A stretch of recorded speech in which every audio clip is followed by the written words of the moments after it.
En fait, c'était il y a 3 ans. Moi, j'étais étudiant en Belgique, à Louvain-la-Neuve, et je faisais pas mal de conneries. Ma vie était assez éloignée de Dieu. Et j'étais un gros consommateur d'alcool. Je fumais pas mal de pétards aussi. Et j'avais des relations par-ci par-là.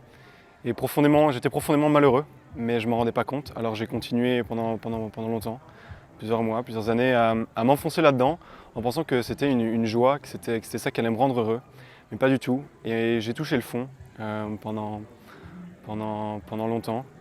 Et pendant plusieurs mois, ça a été un vrai combat pour pas en finir avec ma vie, pour pas ôter mes jours. J'ai été protégé par Dieu, je pense, sans le savoir. Et puis en fait, après avoir vraiment touché le fond, après m'être rendu compte que j'étais pas loin de me buter, je me suis rendu compte qu'au fond de moi-même, j'étais quelqu'un de bien. Et quand j'étais petit, j'avais ce désir de faire quelque chose, de servir à quelque chose dans le monde. Alors je suis parti de chez moi, j'ai écrit une lettre à mes parents et je suis parti en pleine nuit, leur volant une voiture et un peu d'argent. Et providentiellement, en fait, je suis arrivé à Paray-le-Monial, un peu étonnamment. Mais arrivé ici, en fait, j'avais plus envie de me suicider. Alors j'étais pas heureux, mais j'étais apaisé.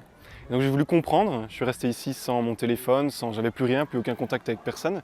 J'étais parti pour 10-15 ans de chez moi, donc j'ai coupé tous les ponts.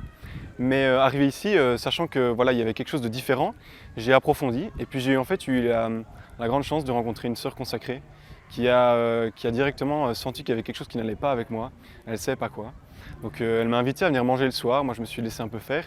Parce que j'étais touché par sa simplicité, sa joie, son écoute. C'était assez étonnant. Parce que voilà, elle s'en fichait elle ne me connaissait pas, mais elle voulait prendre la peine de me connaître.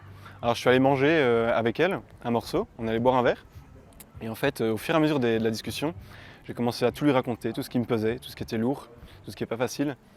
Et elle m'a dit en fait c'est pas à moi que tu lui as donné ça. Merci de me le donner, mais c'est pas à moi, c'est à Jésus que tu lui as donné ça. Alors elle a commencé à m'expliquer ce que c'était l'adoration, etc. Moi je comprenais pas trop. Les apparitions de Paray-le-Monial, Sacré-Cœur et tout. J'étais à milieu de comprendre ce que c'était. Mais elle m'a dit ce soir j'aimerais que tu ailles à la chapelle des apparitions, là où Jésus a montré ce cœur brûlant d'amour pour toi. Et j'aimerais que tu lui remettes tout ça. Alors j'ai mis du temps à y aller, mais j'y suis quand même allé tard la nuit. J'ai été mettre les pieds au fond de la chapelle et j'ai fait ce qu'elle m'a dit, ce que cette sœur consacrée m'a conseillé. J'ai listé dans mon cœur tout ce qui me pesait et je l'ai donné à Jésus. Et en fait ça a été extraordinaire, j'ai été retourné comme une bonne crêpe.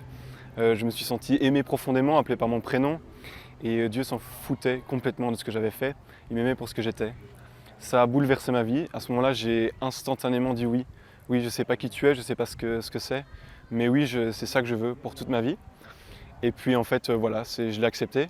J'ai accepté de changer, ça a été radical, mais la joie que je cherchais avant, dans des des trucs qui ne mènent à rien, la joie, je l'ai trouvée dans le Christ, et ça a profondément changé ma vie.